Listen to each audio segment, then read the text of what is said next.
আসসালামু আলাইকুম। আমি মানুষটাও সিম্পল, আমার রান্না করা রেসিপিগুলোও থাকে সিম্পল। আমি সবসময় চেষ্টা করি অল্প ইনগ্রিডিয়েন্টস অথবা যেসব ইনগ্রিডিয়েন্টস বাসায় খুবই অ্যাভেলেবল সেগুলো দিয়ে কিভাবে মজার রেসিপি বানানো যায়। আবার এটাও বলতে পারেন যে দৈনন্দিন জীবনের সাধারণ রান্নাগুলো আমি আমার ভিডিওর মাধ্যমে আপনাদের সামনে তুলে ধরি। আমরা যখন ছোট ছিলাম আমাদের সময় এত ফ্যান্সি খাবার ছিল না। মার হাতের রান্না করা আমাদের পছন্দের খাবারই ছিল আমাদের সেই সময়ের ট্রিট।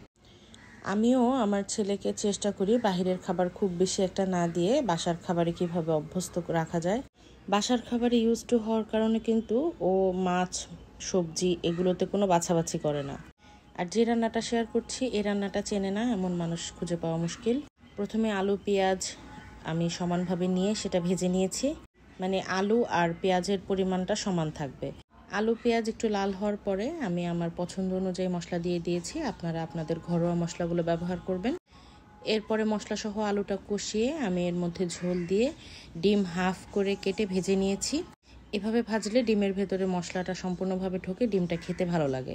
এবং লাস্টে সেই ডিম ভাজা তেলের মধ্যে একটু পেঁয়াজ ভেজে আমি তরকারির মধ্যে দিয়ে দিয়েছি। পোলাও, মাংস, রোস্ট মানে হেভি খাবারের চেয়ে এরকম সিম্পল রান্নাগুলাই কিন্তু আমাদের খেতে খুব বেশি ভালো লাগে। ভিডিওটা ভালো লাগলে একটা লাইক দেবেন।